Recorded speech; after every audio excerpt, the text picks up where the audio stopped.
Hello guys, welcome back to my YouTube channel yes chem study a way of success. मैं हूं आपका educator Shivam Mishra.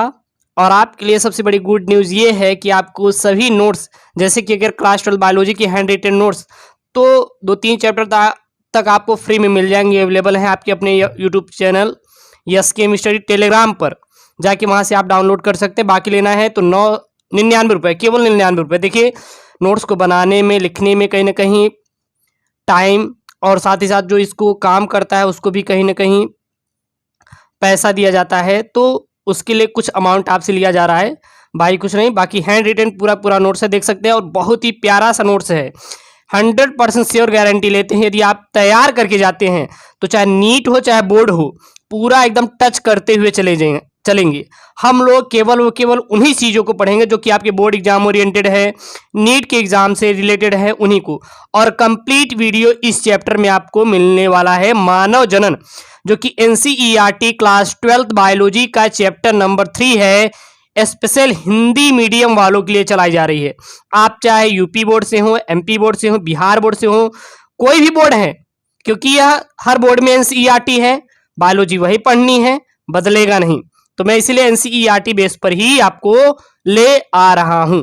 तो आप लोग मन लगा के पढ़ाई कीजिए। मैंने चैप्टर 1, देखिए, मैंने इसके पहले बहुत सारे वीडियो में डाला हूं चैप्टर 3 पे, चैप्टर 1, 2 पे, लेकिन अब जो वीडियो दे रहे हैं वो लेटेस्ट हैं, अपग्रेडेड वर्जन है, कह सकते हैं। सबसे बेहतर क्वालिटी के साथ वीडियो आपको दिया जा रहा है, सबसे बेहतर क्वालिटी के साथ आपको परिभाषा जोड़ा जा रहा है, और ऐसे चीजों को हम लोग जोड़ने का प्रयास कर रहे हैं जो कि आपके एग्जाम से जुड़े हूं, बस उसी चीज को।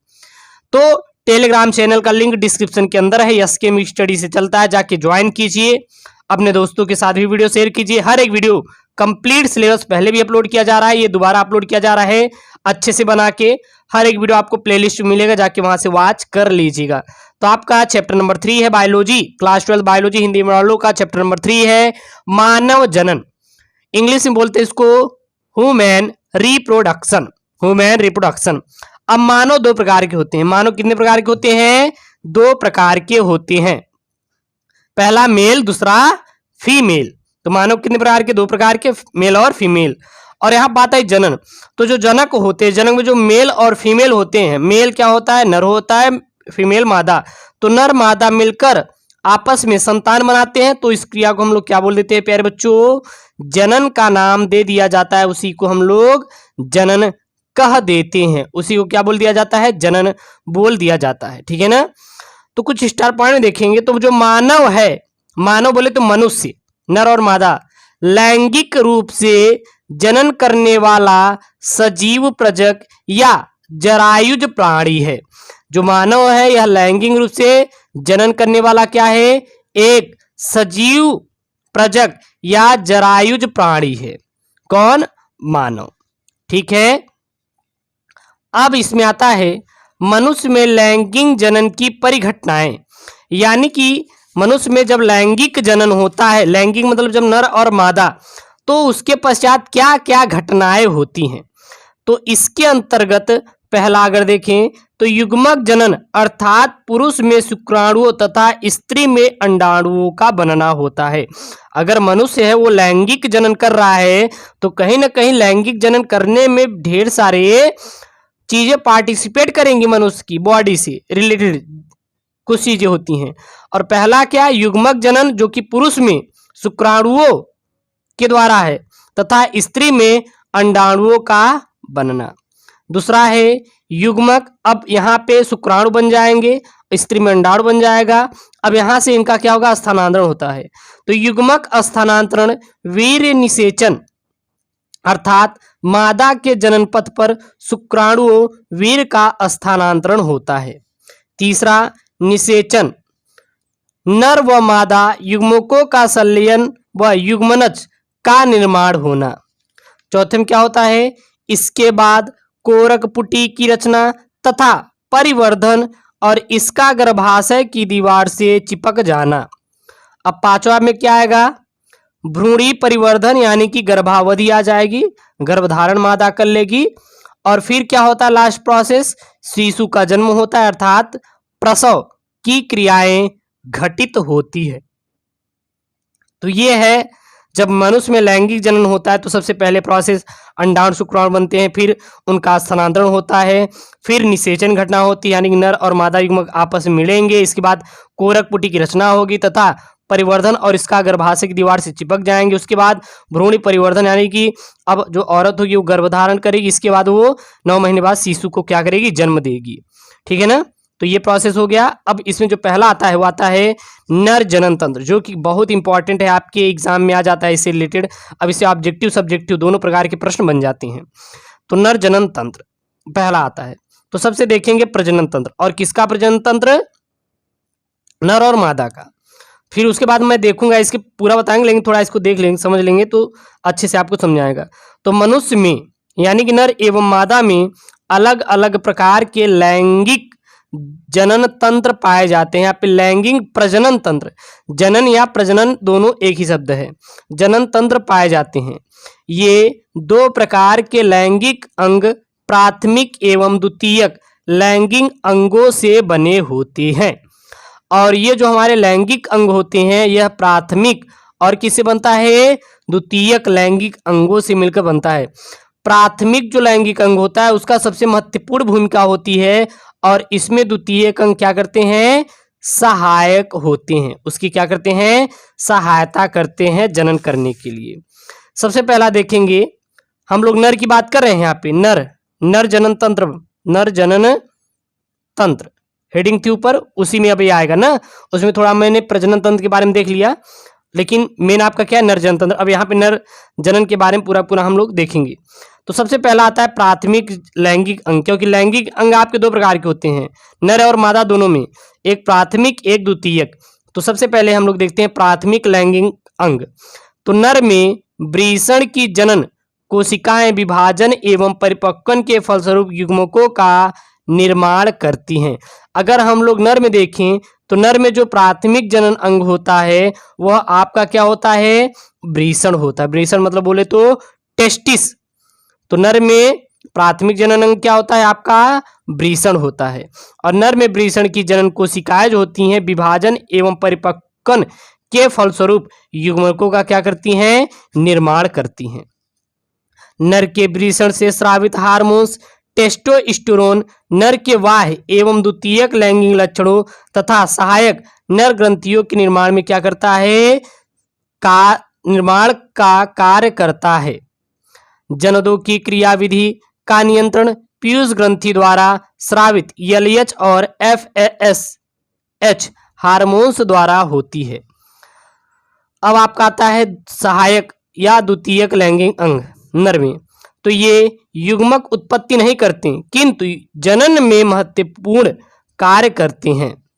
नर के प्रमुख सहायक अंग जैसे शुक्रवाहिनी, शुक्राशय, प्रोस्टेट ग्रंथि, शिश्वन एवं क्रायोपर ग्रंथियां इत्यादि होती हैं। अब आता है प्यारे बच्चों आपका यौनारंभ। क्या आता है, यौनारंभ। तो द्वितीयक लैंगिक लक्षणों का विकास एवं प्रकटन ही यौनारंभ होता है। चाहे लड़के की बात करें चाहे लड़कियों में, ये यौनारंभ वही होगा परिभाषा, लेकिन इसमें लड़कों की बात करेंगे, नेक्स्ट में हम लोग लड़कियों की बात करेंगे। तो द्वितीयक लैंगिक लक्षणों का विकास एवं प्रकटन ही क्या कहलाता है, आपका यौनारंभ कहलाता है। ओके, लड़कों में यौनारंभ 13 से 15 वर्ष की आयु में होता है। जो लड़के होते हैं उसमें अगर हम लोग देखें यौनारंभ कब होता है तो वो 13 से 15 वर्ष की आयु में हो जाता है। इस दौरान लड़कों में परिवर्तन एवं अंतर स्पष्ट होते हैं। कैसे, आप लोग देखते हैं कि उनके मूछे दाढ़ी तो देखे होंगे निकल आते हैं, साथ ही साथ जो उनकी आवाज होती है बोले तो वॉइस होती है, उसमें क्या आता है, उसमें भारीपन आ जाता है। क्या आ जाता है, भारीपन।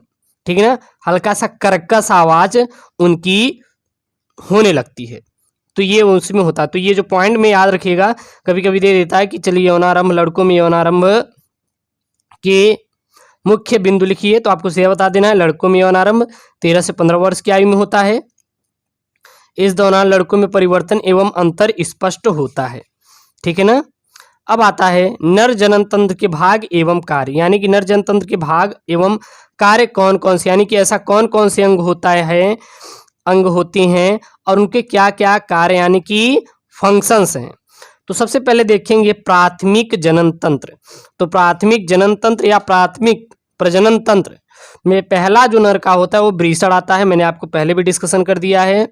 और जो वृषण का कार्य होता है यह नर युग्मक यानी शुक्राणु व लिंग हार्मोन्स का उत्पादन करना।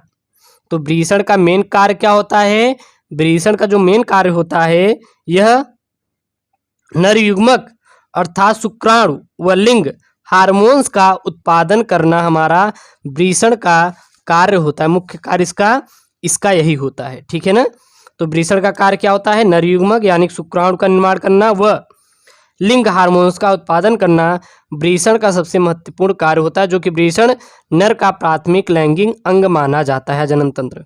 और दूसरा आता है आपकी सहायक जनन तंत्र। और सहायक जनन तंत्र या फिर द्वितीयक जनन तंत्र में बहुत सारे जैसे नलिकाएं होती हैं, ग्रंथियां होती हैं, बाह्य जननेंद्रियां होती हैं, मतलब बहुत सारे इसमें आपके पॉइंट देखने के लिए मिल जाएंगे। तो द्वितीयक जनन के अंतर्गत सबसे पहले देखें हम लोग नलिकाएं आती हैं, फिर उसके बाद ग्रंथियां देखेंगे। तो नलिकाएं में कौन कौन सी, पहली आती है शुक्रवाहिकाएं। शुक्रवाहिकाएं को ही हम लोग अपवाहक नलिकाएं भी कहते हैं। जो शुक्रवाहिकाएं होती हैं उसी को हम लोग क्या कहते हैं, अपवाहक नलिकाएं भी कहा जाता है। तो शुक्रवाहिकाओं का कार्य क्या होता है, वृषण जालक से शुक्राणुओं का अधिवृषण तक स्थानांतरण करना। शुक्रवाहिकाओं का कार्य क्या होता है, शुक्रवाहिकाओं का कार्य होता है जो वृषण जालक से शुक्राणुओं का अधिवृषण तक स्थानांतरण करना शुक्रवाहिकाओं का कार्य होता है। दूसरा आता है अधिवृषण। अब यहाँ पे एक अधिवृषण आया है, तो अधिवृषण क्या होता है, तो अधिवृषण का जो कार्य होता है यह शुक्राणुओं का परिपक्वन करने में काम आते हैं। जैसे कि आप लोग केला पकाने के लिए बहुत सारी चीज़ों का यूज करते हैं, रासायनिक पदार्थों का, उसी प्रकार जब शुक्रवाहिकाएं वृषण जालक से शुक्राणुओं को अधिवृषण में लाती हैं तो अधिवृषण क्या करता है, शुक्राणुओं का परिपक्वन करता है, ठीक ना, उसको यानी कि कहीं ना कहीं वो उसको अच्छे से तैयार करता है। और शुक्रवाहक क्या होते हैं, जो शुक्रवाहक होते हैं यह शुक्राणुओं का परिवहन करते हैं। अब अधिवृषण में तो इसका परिपक्वन हो गया, तैयार हो गया। अब शुक्राणुओं को ले जाने यानी कि इसको परिवहन एक स्थान से दूसरे स्थान तक ले जाने का कार्य किसका होता है, शुक्रवाहक का होता है। फिर इसमें आती है रस स्खलन नलिका। तो स्खलन नलिका का जो कार्य होता है वो शुक्राणुओं को शुक्रवाहिका से मूत्रवाहिनी तक ले जाना होता है। अब आता है इसमें जनन मूत्र वाहिनी। तो इसका वीर्य का जो परिवहन होता है स्पर्म का, उसका बस एक ही होता है, वो जनन मूत्र वाहिनी के द्वारा ही होता है। अब आता है प्यारे बच्चों यहाँ पे ग्रंथियां। तो इसमें 3 प्रकार की ग्रंथियां पाई जाती हैं नर में। पहला क्या पाई जाती है, शुक्राशय। दूसरी पाई जाती है प्रोस्टेट ग्रंथि। तीसरी पाई जाती है बल्बोयूरेथ्रल ग्रंथि। तो सबसे पहले आती है शुक्राशय। तो जो शुक्राशय ग्रंथि होती है नर में, इसका ये होता है कि वीर्य के द्रव का निर्माण करती है। वीर्य के द्रव का निर्माण कौन करता है, तो वीर्य के जो द्रव का निर्माण करता है वो करता है शुक्राशय करता है। दूसरी यहाँ पे प्रोस्टेट ग्रंथि। जो प्रोस्टेट ग्रंथि होती है वीर्य के द्रव का निर्माण करना होता है, वीर्य के द्रव भाग का निर्माण करना। और बल्बोयूरेथिल ग्रंथि तो वीर्य के द्रव भाग का निर्माण और स्नेहन करना बल्बोयूरेथ्रल ग्रंथि का कार्य होता है। अब आता है आपका बाह्य जननेंद्रिय। तो बाह्य जननेंद्रिय में देखिए तो पहला आता है आपका पेनिस। तो होता है क्या होता है, आपका मैथुन अंग होता है, ठीक है ना। तो ये बाह्य जननेंद्रिय के अंतर्गत आता है। अब आती है नर जनतंत्र की स्ट्रक्चर। तो नर जनतंत्र कुछ आपका इस प्रकार से होता है, ये है आपका डिजाइन किया गया। ये जो होता है इस भाग, ये जो आप भाग देख रहे हैं, इस भाग को हम लोग मलाशय बोलते हैं। इसका काम क्या होता है, मलाशय को निकालना, ठीक है ना। और यहाँ पे जो ये भाग है, ये इस भाग को बोलते हैं सेमिनल पुटिका बोला जाता है। इसको क्या बोलते हैं, सेमिनल पुटिका बोलते हैं। और ये जो हमारा भाग है यहाँ पे एक भाग होता है, इसको बोलते हैं वीर्य स्खलन नलिका, ये जो इसमें छोटी छोटी होती हैं। और ये जो भाग आपका आया है यहाँ पे, इस चीज़ को बोलते हैं हम लोग शुक्रवाहक। और ये जो हमारी है यहाँ पे देखिए, यहाँ पे इसको बोलते हैं प्रोस्टेट ग्रंथि। और ये जो यहाँ पे देखिए एक पतली सी आई है, इसको बोलते हैं जनन मूत्र वाहिनी। और ये तो आपका पूरा पूरा क्या है, आपका पेनिस है, ठीक है ना। और यहाँ पे क्या होता है, ये आपका अधिवृषण होता है, ये इसको अधिवृषण कहते हैं। ये जो होता है यहाँ पे देखिए इस वाले चीज को, और इस पूरे को बोलते हैं हम लोग वृषण, यानी बोलते तो टेस्टिस बोला जाता है।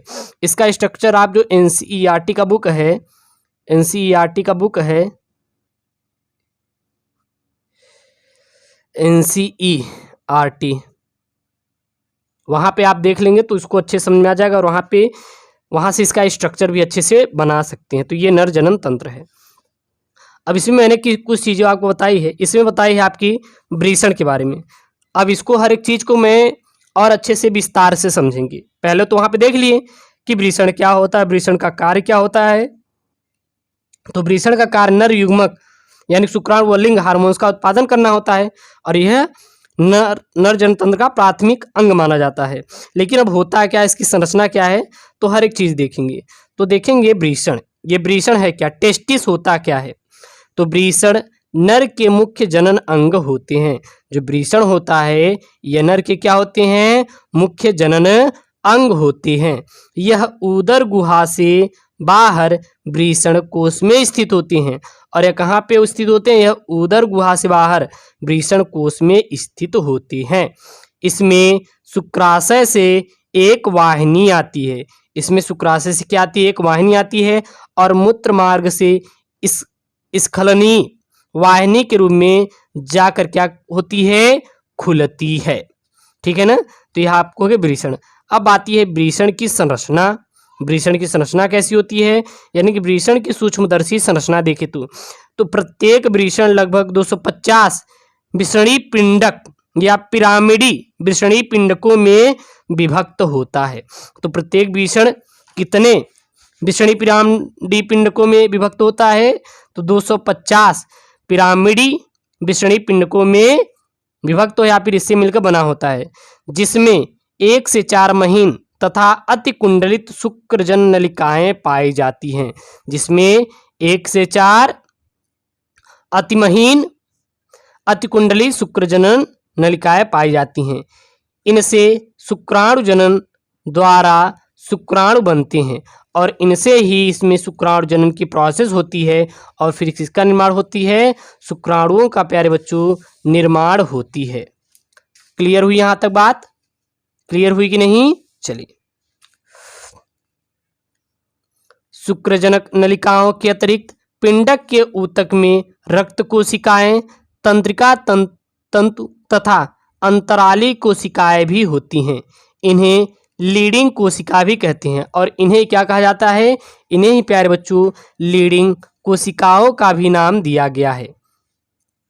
ये कोशिकाएं ब्यूटाइनिजिन हार्मोन्स का स्रावण करती हैं, जो शुक्र जनन को क्या करती हैं, प्रेरित करता है, और यही शुक्र जनन को क्या करता है प्यारे बच्चों, प्रेरित करता है।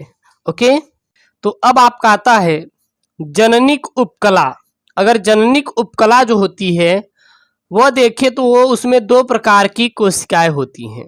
जननिक उपकला में प्यारे बच्चों कितने प्रकार की कोशिकाएं उपस्थित होती हैं, तो जननिक उपकला में कुल 2 प्रकार की कोशिकाएं उपस्थित होती हैं। पहली देखें तो शुक्राणु का निर्माण करने वाली शुक्रजन कोशिकाएं, और दूसरी शुक्राणुओं को सहारा प्रदान करने वाली सरटोली कोशिकाएं। तो जो जननिक उपकला होती है उसमें प्यारे बच्चों 2 प्रकार की, याद रखना, 2 प्रकार की कोशिकाएं होती है। पहली शुक्राणु का निर्माण करने वाली शुक्रजन कोशिकाएं, दूसरा शुक्राणुओं को सहारा प्रदान करने वाली सरटोली कोशिकाएं होती हैं। अब इसके बाद आता है आपका वृषण कोश। अब क्या आता है आपका वृषण कोश। तो वृषण मैंने देखा, वृषण की संरचना देखा, वृषण कोश आता है। तो टांगों के बीच में लटका थैलीनुमा कोश जिसमें दोनों वृषण स्थित होते हैं वृषण कोश कहलाता है। तो जो पैरों के बीच में एक थैलीनुमा कोश होता है जिसमें दोनों क्या होते हैं, टेस्टिस उपस्थित रहते हैं, उसे ही हम लोग वृषण कोश कहते हैं। यह पतली रोमयुक्त त्वचा द्वारा घिरा रहता है, और यह किसके द्वारा घिरा रहता है, यह पतली रोमयुक्त त्वचा के द्वारा घिरा होता है। अगले पॉइंट में देखें तो वृषणों का उदर गुहा से बाहर वृषण कोश में स्थित होना इसलिए आवश्यक है कि उदर की अपेक्षा वृषण कोशों का तापमान 2 से 3 डिग्री सेल्सियस कम होता है, जो शुक्र जनन के लिए क्या होता है, एक आदर्श क्रम होता है। तो ये आदर्श तापक्रम क्या होता है, जिसपे कोई जनन की क्रिया संपन्न होती है। जनन की क्रिया में कम ताप की आवश्यकता होती है और वृषण कोश में आपका पाया जाता है क्या, शुक्राणु, और इसलिए वृषण जो होता है वो शरीर के बाहर स्थित होता है, क्योंकि उसका ताप शरीर के ताप से 2 से 3 डिग्री सेल्सियस क्या होना चाहिए, कम होना चाहिए। इसके बाद आता है आपका तीसरा, शुक्रवाहिकाएं। अब क्या आती प्यारे बच्चों, आपकी शुक्रवाहिकाएं आती हैं। तो ये 10 से 20 सूक्ष्म नलिकाएं हैं जो वृषण जालक से निकलती हैं। यह 10 से 20 क्या है, सूक्ष्म नलिकाएं होती हैं जो कहाँ से निकलती है, जो वृषण जालक से निकलती हैं, तथा वृषण के पश्च सतह पर एक लंबी नलिका एपिडिडाइमिस में खुलती हैं और फिर यह जाके कहाँ पे खुलती हैं, यह पश्च सतह पर एक लंबी नलिका के रूप में एपिडिडाइमिस में जाकर खुलती हैं। अब चौथा जो आता है प्यारे बच्चों, आता है आपका शुक्रवाहिनी। अब क्या आता है आपका शुक्रवाहिनी। तो प्रत्येक वृषण के पुच्छ अधिवृषण से लगभग 30 सेंटीमीटर लंबी सीधी नलिका निकलती है, जिसे शुक्रवाहिनी नली कहते हैं या शुक्रवाहक नली कहा जाता है। इसी को शुक्रवाहिनी भी कहते हैं। तो प्रत्येक वृषण के पुच्छ अधिवृषण से एक 30 सेंटीमीटर क्या और निकलती है, लंबी सीधी नलिका निकलती है। इसे ही शुक्रवाहिनी या शुक्रवाहक नली कहते हैं। और यह हमेशा स्खलन वाहिनी बनाती है और एक किसका निर्माण करती है, स्खलन वाहिनी का निर्माण करती है। अब बच्चों आता है आपका शुक्राशय। अब क्या आता है शुक्राशय, तो ये एक जोड़ी मांसल ग्रंथिल थैली के आकार की संरचना होती है। तो जो शुक्राशय होती है यह एक जोड़ी मांसल ग्रंथिल थैली के आकार क्या होती है, आपकी संरचना होती है। प्रत्येक शुक्राशय से अनेक अंधवर्ध निकले होते हैं, जिससे शुक्रीय तरल का स्राव होता है।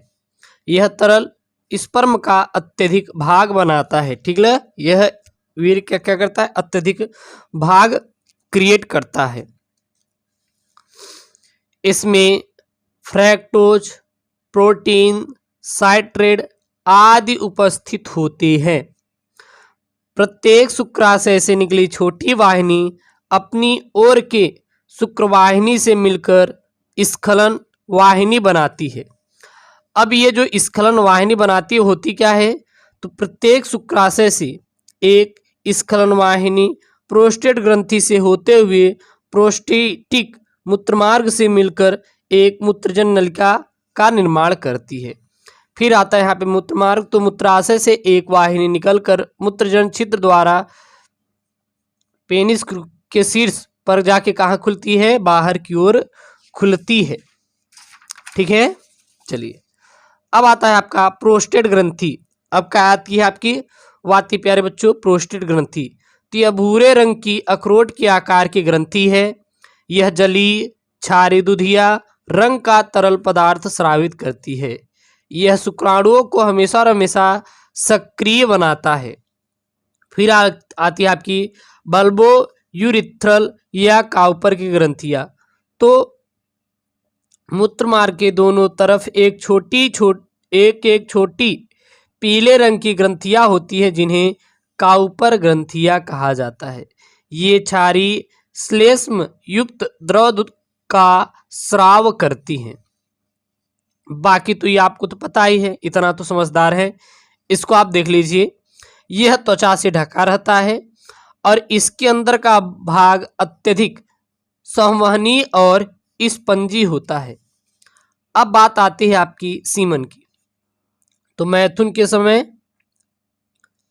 पेनिस के शीर्ष भाग में स्थित मूत्रजनन छिद्र से जो द्रव निकलता है उसे हम लोग क्या कहते हैं, सीमन कहते हैं। सीमन में उपस्थित शुक्राणु प्रायः 10% होते हैं, को छान कर अलग कर देने से जो द्रव बच जाता है उसे हम लोग शुक्रीय जीव द्रव्य कहते हैं। इसको ही क्या बोला जाता है, इसको ही प्यारे बच्चों शुक्रिय जीव द्रव्य का नाम दे देते हैं। नर जनन तंत्र हो गया। अब आपका आता है मादा जनन तंत्र। अब क्या आता है आपका मादा जनन तंत्र। तो मादा जनन तंत्र में भी दो होते हैं, एक प्राथमिक जनन तंत्र होता है और दूसरा सहायक जनन तंत्र या द्वितीयक जनन तंत्र होता है। ठीक है ना। तो सबसे पहले प्राथमिक जनन तंत्र, जिस प्रकार जो नर में प्राथमिक जनन तंत्र होता है प्यारे बच्चों, वह आपका क्या होता है, तो वह आपका होता है टेस्टिस, बोले तो वृषण, वो प्राथमिक जनन तंत्र होता है पुरुषों में। लेकिन अगर हम लोग मादाओं में बात करें तो जो प्राथमिक लैंगिक अंग के रूप में होता है, इसमें प्यारे बच्चों आपका होता है अंडाशय। इसमें क्या होता है, इसमें प्यारे बच्चों आपका अंडाशय होता है। ठीक है ना।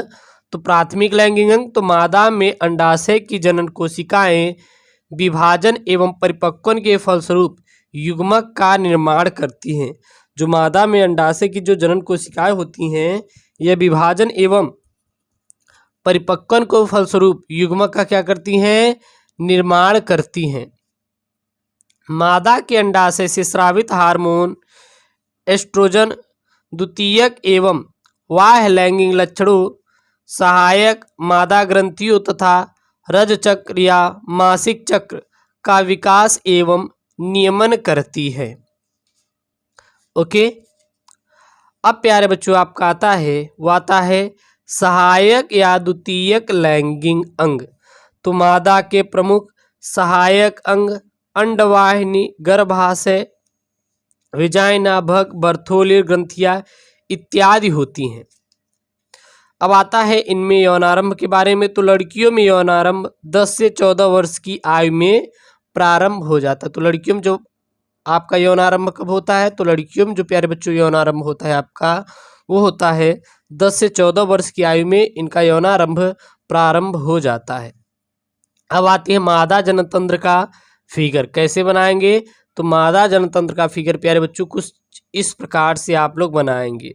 देखिए ये आपका फिगर होता है, ये जो होती है इसमें देखिए दो जोड़ी अंडाशय पाए जाते हैं, एक जोड़ी इधर अंडाशय पाया जाता है, एक जोड़ी इधर, और यहाँ पे जो होता है इसको हम लोग कीपक का नाम देते हैं, कीपक, कीपक बोल देते हैं। दो अंडवाहिनियाँ होती है, देखिए एक इस तरफ है और एक इस तरफ। वाहिनियों का कार्य होता है अंडाशय से अंडाणु को बाहर की गर्भाशय की ओर ले आना। और इसमें क्या है, आप देखिए अंडाशय में अंड का विकास हो रहा है, इसको बोलते हैं गर्भाशय पेशी अस्तर और इसको बोलते हैं गर्भाशय अंतः स्तर। और ये जो चीज होती है ये यहाँ से पूरा यहाँ तक लेके इसको बोलते हैं गर्भाशय ग्रीवा, और ये जो होती है इसको हम लोग योनि का नाम दे देते हैं। ठीक है। तो ये मादा जननतंत्र का कुछ मेरे प्यारे बच्चों इस प्रकार से आपका फिगर है। तो इसको आप स्क्रीनशॉट कर लीजिए और इस फिगर को आप अच्छे से कर लीजिएगा। अब हम लोग इसके जितने भी पार्ट हैं जो जो आपको इम्पोर्टेंट है उसको बताएंगे। सबसे पहले यहाँ पे है ओवरी, ओवरी यानी बोले तो अंडाशय को हम लोग देखते हैं। ठीक ना। तो ओवरी फीमेल की प्राथमिक लैंगिक अंग है। जो ओवरी होती है ये किसी भी फीमेल की क्या होती है, एक प्राथमिक लैंगिक अंग होती है, जो फीमेल युग्मक यानी कि स्त्री युग्मक और कई एस्टेरॉयड हार्मोन्स उत्पन्न करती है। ठीक है। तो यह देखें, तो यह स्त्री युग्मक और कई स्टेरॉयड हार्मोन्स को उत्पन्न करती है। उदर के निचले भाग के दोनों ओर एक एक ओवरी स्थित होता है। तो जो उदर के भाग के दोनों ओर देखें तो कितने ओवरी होते हैं, एक एक ओवरी स्थित होता है। ठीक है। यह श्रोणि भित्ति तथा गर्भाशय से स्नायुओं द्वारा जुड़े होते हैं। और ये किससे जुड़े होते हैं, यह श्रोणि भित्ति और गर्भाशय से दोनों स्नायुओं द्वारा जुड़े होते हैं। अब आती है आपकी अंडवाहिनी। तो अंडवाहिनियां गर्भाशय तथा योनि मिलकर स्त्री सहायक नलिका का निर्माण करती हैं, या फिर स्त्री सहायक नलिका बनाती है। तो जो अंडवाहिनियां होती हैं गर्भाशय और विजाइना मिलकर स्त्री सहायक नलिका का निर्माण करती हैं। अब आते हैं प्यारे बच्चों आपका गर्भाशय। बोले तो यूट्रस, ये गर्भाशय क्या होता है?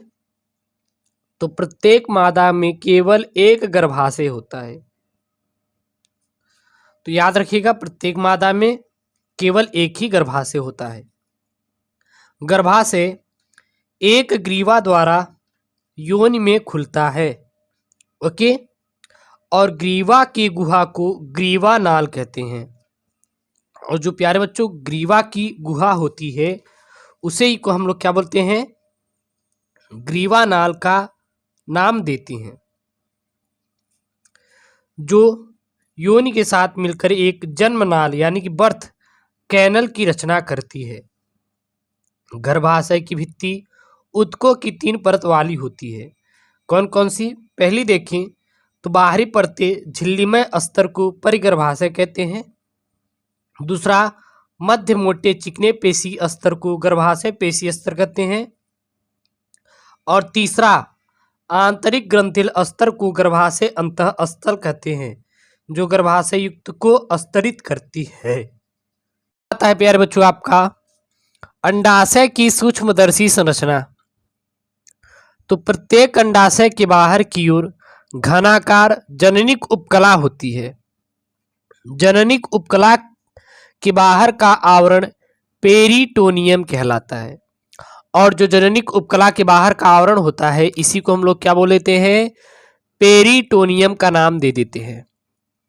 जननिक उपकला के ठीक नीचे सघन संयोजी ऊतक की एक सफेद परत होती है, जिसे ट्यूनिका एल्ब्यूजिनिया कहते हैं। इसे क्या कहा जाता है? इसी को ट्यूनिका एल्ब्यूजिनिया कहते हैं।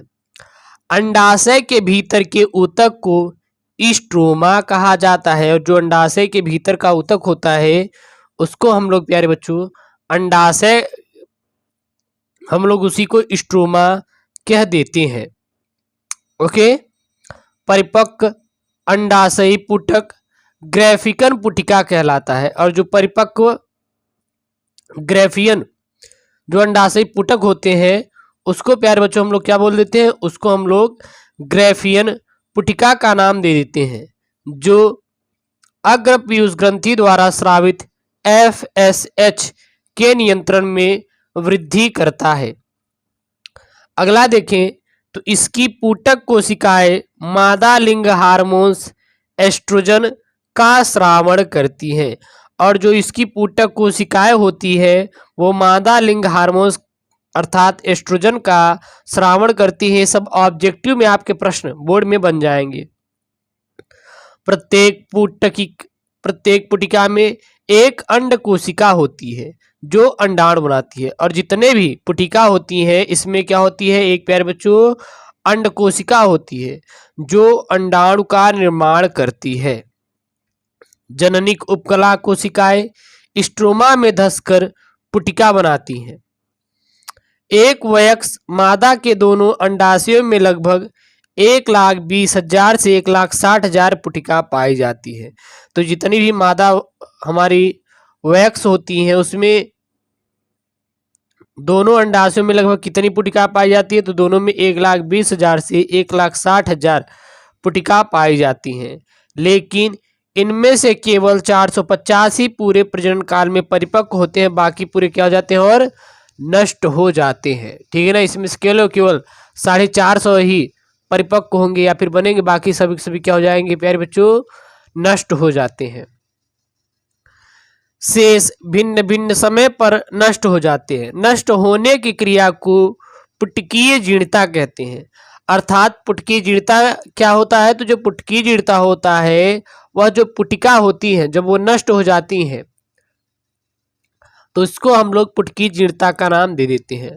दोनों अंडाशयों में एकांतरित रूप में केवल एक अंडाशयी पुटक प्रत्येक 28 दिन पर परिपक्व होता है। अगर देखें तो प्रत्येक जो पुटक होते हैं वो 28 दिन पर ही परिपक्व होते हैं। देखिए फिगर आपको बनाना होगा तो स्क्रीनशॉट करके बना सकते हैं, मैंने यहाँ पे फिगर ऐड कर दिया है, समझ के इसको अच्छे से देख सकते हैं। ठीक है ना, ये आपकी अंडाशय की सूक्ष्मदर्शी संरचना है। अब बात आती है युग्मक जनन की। किसकी प्यारे बच्चों बात आती है? युग्मक जनन की बात आती है। तो जननांगों में युग्मक बनने की क्रिया को युग्मक जनन कहते हैं। दो जननांग होंगे, उसमें क्या बनेंगे? उसमें युग्मक बनेंगे, और इसी को बनने की क्रिया जो होती है उसे ही हम लोग युग्मक जनन का नाम दिए हैं। प्राथमिक लैंगिक अंग पुरुषों में वृषण और स्त्रियों में अंडाशय युग्मक जनन विधि द्वारा क्रमशः नर युग्मक यानी शुक्राणु और मादा युग्मक अर्थात अंडाणु बनाते हैं। क्लियर हुआ? जननांगों में युग्मक बनने की जो प्रोसेस होती है, क्रिया होती है, उसी को हम लोग क्या कहते हैं? युग्मक जनन कहते हैं। प्राथमिक लैंगिक अंग पुरुषों में वृषण होता है और स्त्रियों में क्या होती है? अंडाशय, जो कि युग्मक जनन विधि द्वारा क्रमशः नर युग्मक यानी शुक्राणु और मादा युग्मक अर्थात अंडाणु का निर्माण करते हैं। अब आते हैं प्यारे बच्चों आपका शुक्र जनन यानी कि स्पर्माटोजेनेसिस। तो वृषणों की जनन एपिथीलियम कोशिकाओं से शुक्राणुओं के निर्माण को शुक्र जनन कहते हैं। वृषण की जनन एपिथीलियम कोशिकाओं से शुक्राणुओं के निर्माण को क्या कहते हैं? शुक्र जनन कहते हैं। यह प्रक्रिया पुरुष में यौनारंभ के प्रारंभ होने के समय शुरू होता है। और ये प्रक्रिया कब शुरू होता है? यह प्रक्रिया प्यारे बच्चों पुरुषों में यौनारंभ के प्रारंभ होने के समय ही शुरू हो जाता है, शुक्र जनन की प्रक्रिया। क्लियर? शुक्र जनन की प्रक्रिया को दो भागों में बांटा गया है। कौन कौन से? पहला, जनन कोशिकाओं से स्पर्मेडिट का निर्माण, और दूसरा स्पर्मेडिट से शुक्राणु का बनना। तो शुक्र जनन की प्रक्रिया को दो भागों में बांटा गया है। पहला, जनन कोशिकाओं से स्पर्मेडिट का निर्माण, और दूसरा स्पर्मेडिट से शुक्राणु का बनना। इतना क्लियर हुआ? अब इसमें पहला हम लोग देखते हैं जनन कोशिकाओं में स्पर्मेडिट का निर्माण। तो इसमें निम्नलिखित तीन अवस्थाएं होती हैं। जनन कोशिकाओं में स्पर्मेडिट का जो निर्माण होने की कितनी अवस्थाएं होती हैं? तीन प्रावस्थाएं या फिर अवस्थाएं होती हैं। पहली होती है गुणन प्रावस्था या गुणन अवस्था। तो प्राथमिक जनन कोशिकाओं में बार बार समसूत्री विभाजन के फलस्वरूप शुक्राणु जनन कोशिकाओं का निर्माण होता है और ये द्विगुणित होती है। तो प्राथमिक जनन कोशिकाओं में बार बार समसूत्री विभाजन के फलस्वरूप किसका निर्माण होता है? शुक्राणु जनन कोशिकाओं का निर्माण होता है, और ये क्या होती है? द्विगुणित होती हैं। दूसरी आपकी आती है वृद्धि प्रावस्था या फिर वृद्धि अवस्था। तो शुक्राणु कोशिकाएं जैसे सरटोली कोशिकाओं से पोषक पदार्थ ग्रहण करती हैं और वृद्धि करके प्राथमिक स्पर्मेटोसाइट्स का निर्माण करती हैं, और ये प्राय क्या होती हैं? द्विगुणित होती हैं। तीसरी जो आती है वो आती है आपकी परिपक्वन प्रावस्था। परिपक्वन प्रावस्था, तो इस प्रावस्था में प्रत्येक प्राथमिक स्पर्मेटोसाइट में अर्धसूत्री विभाजन होता है, जिसके फलस्वरूप 4 अगुणित स्पर्मेडिट का निर्माण होता है। तो जो परिपक्वन प्रावस्था होती है, इस प्रावस्था में प्रत्येक प्राथमिक स्पर्मेटोसाइट में अर्धसूत्री क्या होता है प्यारे बच्चों? विभाजन होता है, जिसके फलस्वरूप 4 अगुणित स्पर्मेडिट का निर्माण होता है। अगला आता है आपका स्पर्मेडिट से शुक्राणु का बनना। स्पर्मेडिट से शुक्राणु का बनना, तो यह प्रक्रिया शुक्राणु जनन या शुक्र कायांतरण कहलाती है, और इस प्रोसेस को क्या बोलते हैं? इस प्रोसेस को शुक्राणु जनन कहते हैं या शुक्र कायांतरण कहते हैं। इस प्रक्रिया में अचल एवं गोल स्पर्मेडिड एक अति सक्रिय गतिशील सूक्ष्म शुक्राणु में परिवर्तित हो जाता है, और इस प्रक्रिया में अचल एवं गोल स्पर्मेडिड एक अति सक्रिय गतिशील सूक्ष्म शुक्राणु में क्या हो जाता है प्यारे बच्चों? परिवर्तित हो जाता है। बात क्लियर हुई? तो यहां पे देख सकते हैं पहला जो जनन कोशिका में स्पर्मेडिड का निर्माण होता है, उसमें पहले गुणन अवस्था होती है। गुणन मतलब ये टूटते हैं, इनका द्विसूत्री विभाजन होता है।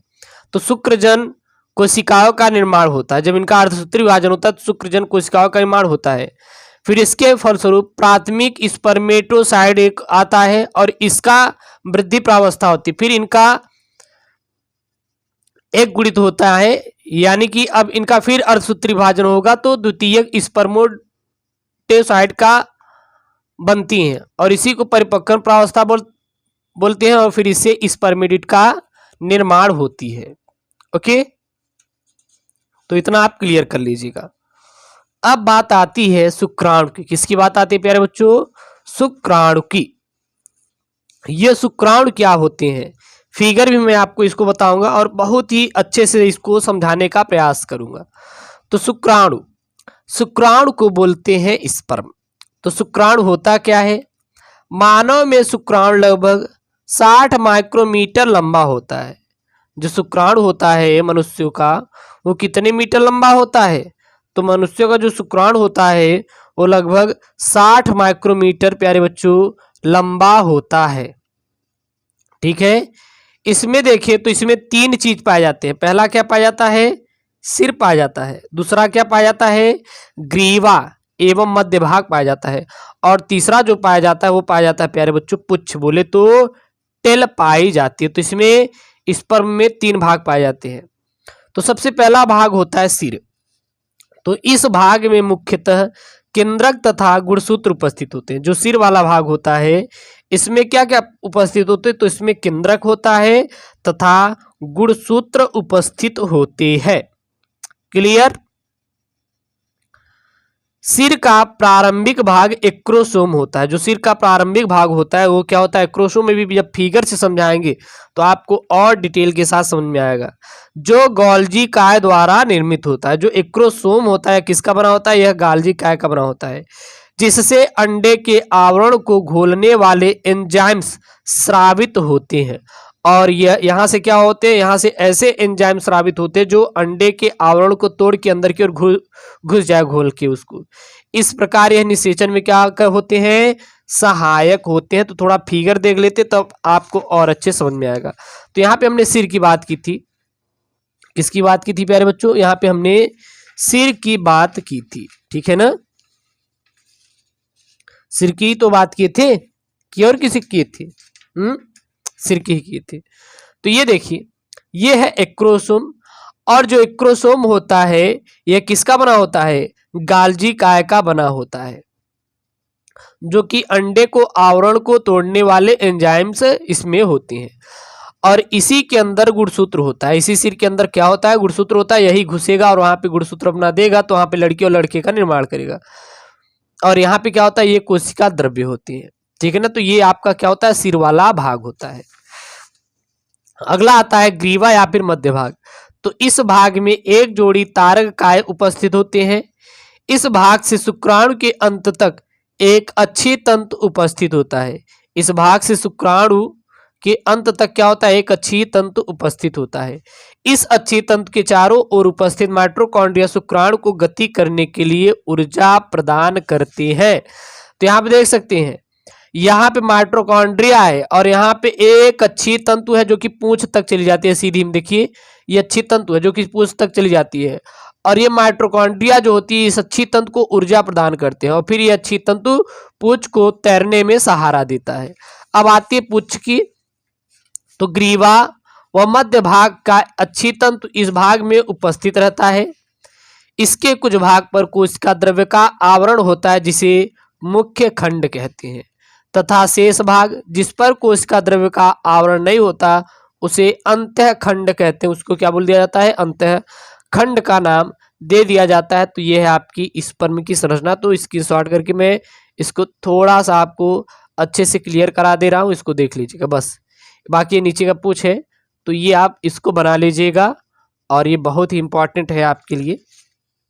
ठीक है, अब आता है प्यारे बच्चों आपका अंड जनन। अब क्या आता है? अब आता है आपका अंड जनन आता है। ठीक है ना? चलिए तो अंड जनन देखते हैं हम लोग। द्विगुणित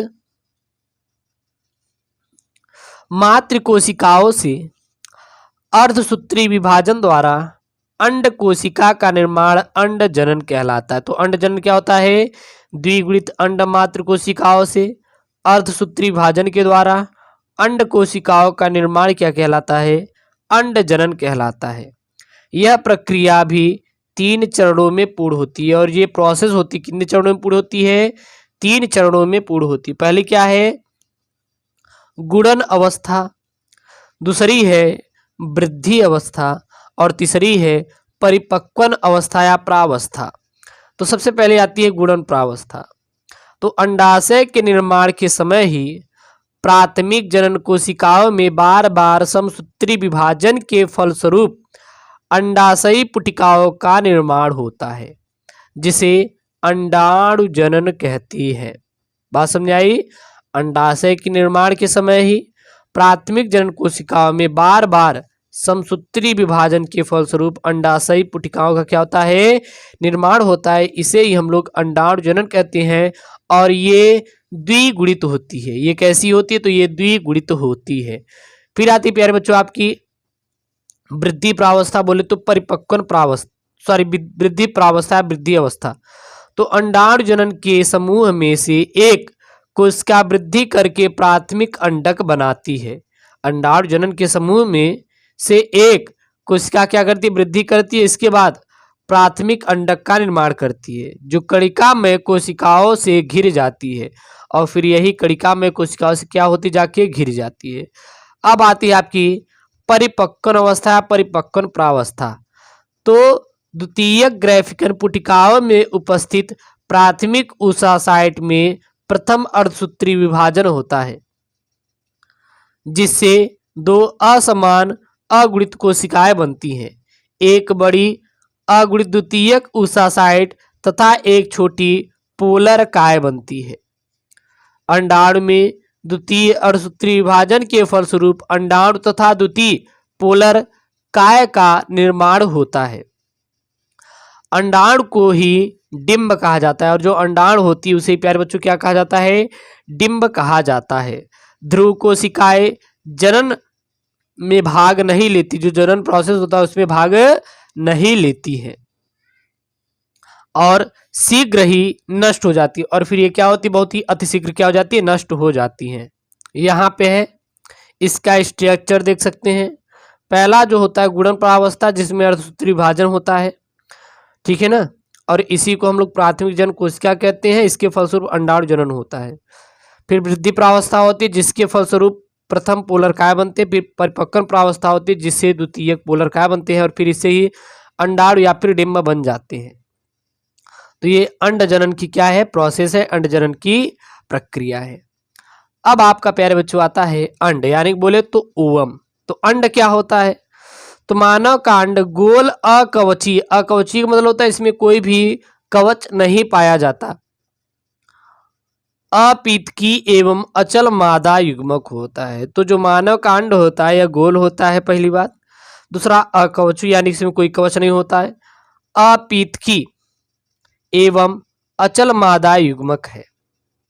इसके कोशिका द्रव्य को उप्लाज्म कहते हैं और इसका जो कोशिका द्रव्य होता है उसको क्या बोलते हैं? उप्लाज्म बोला जाता है। अंड 2 आवरणों, एक अकोशिकीय जोना पेल्यूसिडा एवं एक बहुकोशिकीय कोरोना रेडिएटा से घिरा होता है। तो अंड 2 आवरणों, एक अकोशिकीय जोना पेल्यूसिडा एवं एक बहुकोशिकीय कोरोना रेडिएटा से क्या होता है प्यारे बच्चों? घिरा होता है। बात क्लियर हुई? अब बात आती है गुणसूत्र, बोले तो क्रोमोसोम। तो इंटरफेज केंद्रक का क्रोमेटिन जालक कोशिका विभाजन के समय संघनित होकर धागों या छड़ों के समान संरचना बनाती है। इन रचनाओं के गुणसूत्र कहते हैं। तो गुणसूत्र क्या होता है? क्रोमोसोम। तो इंटरफेज कोशिका का, इंटरफेज केंद्रक का क्रोमेटिन जालक कोशिका विभाजन से के समय क्या होता है? संघनित होता है और संघनित होकर धागों या छड़ों के समान संरचना बनाती है और इन रचनाओं को ही क्या कहते हैं? गुणसूत्र कहते हैं। स्ट्रासबर्गर ने 1875 में इसकी खोज की थी और इसकी खोज किसने किया था? सन 1875 ईस्वी में स्ट्रासबर्गर ने किया था। किसकी खोज किया था? गुणसूत्र की खोज किया था। अब आती है गुणसूत्र के कार्य यानी कि फंक्शन ऑफ क्रोमोसोम। गुणसूत्र के कार्य क्या क्या है? तो गुणसूत्र आनुवांशिक वाहक है। जो गुणसूत्र होता है क्या है? अनुवांशिक वाहक है। ये डीएनए अंडाणुओं के बने होते हैं। ये किसके बने होते हैं? तो ये डीएनए अंडाणुओं के प्यारे बच्चों बने होते हैं, जिनमें विभिन्न क्रियाओं के लिए संदेश निहित होता है। और इसमें विभिन्न क्रियाओं के लिए क्या निहित होता है? तो इसमें विभिन्न क्रियाओं के लिए प्यारे बच्चों संदेश निहित होता है। अगला देखिए, तो जो गुणसूत्र होते हैं, बोले तो गुणसूत्र, तो गुणसूत्रों के प्रतिलिपिकरण से, गुणसूत्रों के प्रतिलिपिकरण से, गुणसूत्रों के प्रतिलिपिकरण से संतति गुणसूत्र बनते हैं, जो संतति कोशिकाओं में पहुंचते हैं। और ये क्या होते हैं? संतति कोशिकाओं में प्यारे बच्चों लास्ट में पहुंच जाते हैं। क्लियर? इतना आपको समझाया कि नहीं? आप जरूर से जरूर कमेंट करें। जो नहीं समझ आ रहा है, ऐसा लग रहा है कि सर यहाँ पे फॉल्ट आ रहा है, तो उसको लेके आप जरूर से जरूर कमेंट करें, ताकि मैं उसको आपको बेस्ट तरीके से समझाने का प्रयास कर पाऊँ। ठीक है ना? और कोई दिक्कत आपको नहीं आनी चाहिए, आशा यही करते हैं। और कहीं से भी आपको प्रॉब्लम क्रिएट हो रही है तो आप कमेंट जरूर से जरूर करिएगा। ठीक है? चलिए, अब आता है प्यारे बच्चों लिंग निर्धारण। बोले तो सेक्स डिटर्मिनेशन। किसकी बात आती है? सेक्स निर्धारण की, यानी बोले तो लिंग निर्धारण की। तो कुछ प्राणियों में लिंग निर्धारण निषेचित अंडों के उष्मायन ताप पर निर्भर करता है कि संतति नर होगी या फिर मादा, यानी कि वह लड़का होगा या फिर क्या होगी? लड़की होगी। अब मनुष्य में लिंग निर्धारण, तो मैकलेंग के अनुसार लिंग भी एक अनुवांशिक लक्षण है। मैकलेंग जो थे उन्होंने ये बताया कि जो लिंग होता है यह भी क्या होता है? एक अनुवांशिक लक्षण होता है। मानव में 46 गुणसूत्र होते हैं। जो मनुष्य होते हैं उसमें कुल गुणसूत्र कितना होती है संख्या? तो इसमें कुल 46 गुणसूत्रों की संख्या होती है। इनमें से 44 गुणसूत्रों के 22 समजात जोड़े होते हैं, जिन्हें ऑटोसोम्स कहते हैं। होते हैं तो कुल 46, लेकिन जो 44 गुणसूत्र होते हैं 23 जोड़े तक, 1 से लेकर 23 जोड़े तक वो समजात होते हैं, यानी नर और मादा दोनों में क्या होंगे? समान रहते हैं। इसी को हम लोग ऑटोसोम्स बोल देते हैं। लेकिन जो 23वां जोड़ा होता है वो क्या होता है? वो भिन्न होता है, यानी कि मेल में XX और फीमेल में YY होता है। सॉरी, फीमेल में XX और मेल में XY होता है। क्लियर?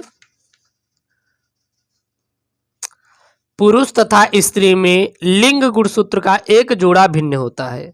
पुरुष में देखिए 22 जोड़े समान, स्त्री में 22 जोड़े समान, लेकिन लास्ट का 23वां जोड़ा XY हो जाता है और इसमें XX हो जाता है। कुल 46 गुणसूत्र पुरुष में और 46 गुणसूत्र स्त्री में। अर्थात मनुष्य में लड़के अथवा लड़की का होना इन्हीं लिंग गुणसूत्रों पर निर्भर करता है। ये XY और XX पर ही निर्भर करता है। जैसे एक नर है, दूसरा क्या है? मादा है। नर से युग्मनज का निर्माण हुआ, ये XY और ये XX। जब नर का X मादा का X मिलते हैं तो XX बनाते हैं, तो वो लड़की पैदा होगी। अगर मादा का X और नर का Y मिलता है तो XY बनता है, जिसके फलस्वरूप लड़का पैदा होता है। बच्चों का लिंग निर्धारण इस बात पर निर्भर करता है कि उन्हें अपने पिता से किस प्रकार का गुणसूत्र प्राप्त हुआ, यानी कि जो बच्चे पैदा होना केवल पुरुषों पर ही निर्भर होता है। अगर उनका X गया तो लड़की, Y गया तो लड़का होगा। जिस बच्चे में अपने पिता से X गुणसूत्र वंशानुगत, यानी कि वंशानुगत हुआ है, यानी कि X गुणसूत्र प्राप्त हुआ है, तो वह लड़की होगी। एवं पिता से अगर Y गुणसूत्र वंशानुगत हुआ तो क्या हुआ? वह लड़का पैदा होगा। क्लियर? अब बात आती है आपकी मासिक चक्र की। बोले तो मेंस्ट्रुअल साइकिल की। ये मासिक चक्र क्या होता है प्यारे बच्चों? तो मादा प्राइमेटों में होने वाले जनन चक्र को आवर्त चक्र या फिर मासिक चक्र कहा जाता है। तो मासिक चक्र क्या होता है? मादा प्राइमेटों में होने वाले जनन चक्र को आवर्त चक्र या फिर मासिक चक्र कहते हैं। प्रथम ऋतुस्राव की शुरुआत यौनारंभ पर शुरू होती है और इसे ही रजोधर्म कहा जाता है। तो जो प्राथमिक ऋतुस्राव होती है शुरुआत यौनारंभ पर ही शुरू होती है, जिसे रजोधर्म कहते हैं। स्त्रियों में यह आवर्त चक्र प्रायः 28 से 29 दिनों की अवधि के बाद दोहराया जाता है। इस प्रक्रिया में अंडोत्सर्ग होता है, लगभग 3 से 5 दिन तक रक्तस्राव होता है। और इस प्रक्रिया में क्या होता है, अंडोत्सर्ग होता है यानी कि अंडाणु का उत्सर्जन होता है और लगभग 305 दिन तक रक्तस्राव होता है। अब बात आती है निषेचन की, फर्टिलाइजेशन की। तो अंड कोशिका यानी कि मादा युग्मक तथा शुक्राणु यानी कि नर युग्मक का संलयन, जिसके फलस्वरूप द्विगुणित युग्मनज का निर्माण होता है, इसी को हम लोग निषेचन कहते हैं। अब आती है भ्रूणी परिवर्धन की। तो गर्भाशय में निषेचित अंडों के प्रत्यारोपण के पश्चात अनेक समसूत्री विभाजन होते हैं। तब यह 2 से 4 2 4 8 6 2 8 16 संतति कोशिकाएं, जिसे कोरक खंड कहते हैं, की रचना करता है। 8 से 16 कोरक खंडों वाले भ्रूण को मोरीला कहते हैं और जो 8 से 16 कोरक खंड होते हैं उस भ्रूण को क्या बोल देते हैं, मोरूला बोल देते हैं।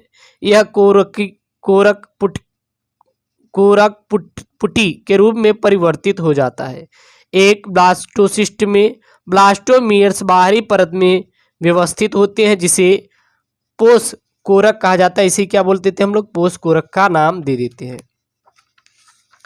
क्लियर हुआ। ब्लास्टोसिस्ट गर्भाशय अंतः स्तर में अंतः स्थापित हो जाते हैं, इसे ही अंतःरोपण कहते हैं और बाद में सगर्भता का रूप धारण कर लेती है। अब आती है प्यारे बच्चों आपका मनुष्य में युग्मनज में विदलन। मनुष्य के युग्मनज में विदलन, तो सबसे पहला होता है विदलन या विखंडन या मोरूला का निर्माण। तो निषेचन के पश्चात युग्मनज में तेजी से समसूत्री विभाजन होता है, अतः यह अनेक कोशिकाओं के समूह में विभाजित हो जाता है। इस और उसके आकार में कोई परिवर्तन नहीं होता। इस प्रक्रिया को विदलन कहते हैं और विदलन द्वारा बनी कोशिकाएं ब्लास्टोमियर्स कहलाती हैं। और जो विदलन द्वारा बनी कोशिकाएं होती है उसे हम लोग ब्लास्टोमियर्स का नाम देते हैं। दूसरा ब्लास्टूला का निर्माण। तो कोशिकाओं की वाह सतह चपटी होकर ट्रोफोब्लास्ट बनाती है, जो गर्भाशय की एंडोमेट्रियल ग्रंथियों से स्रावित पोषक पदार्थ ग्रहण करती है। ट्रोफोब्लास्ट द्वारा तरल एक नई केंद्र की गुहा में एकत्रित हो जाती है, जिसे ब्लास्टोसिल कहते हैं। यह एक पुटी के रूप में स्थानांतरित हो जाती है, जिसे हम लोग ब्लास्टोसिस्ट कहते हैं। फिर आता है अंतरोपण अथवा प्रत्यारोपण। तो मादा के गर्भाशय की एंडोमेट्रियम में ब्लास्टोसिस्ट का स्थापित होना प्रत्यारोपण कहलाता है। सामान्यतः यह देखिए प्यारे बच्चों, तो निषेचन के 7वें दिन होता है। अब आती है आपकी बाह्य भ्रूण कलाएं या फिर गर्भ झिल्लियां। तो बाह्य भ्रूण कलाएं सिर्फ एमनियोट्स जैसे स्तनी सरीसृप ट्रोफोब्लास्ट निर्मित करती है। यह विशेष कार्य करती है और ये 4 प्रकार की होती हैं। पहले क्या होती है, योग सैक। तो यह भ्रूण के नीचे विकसित होती है।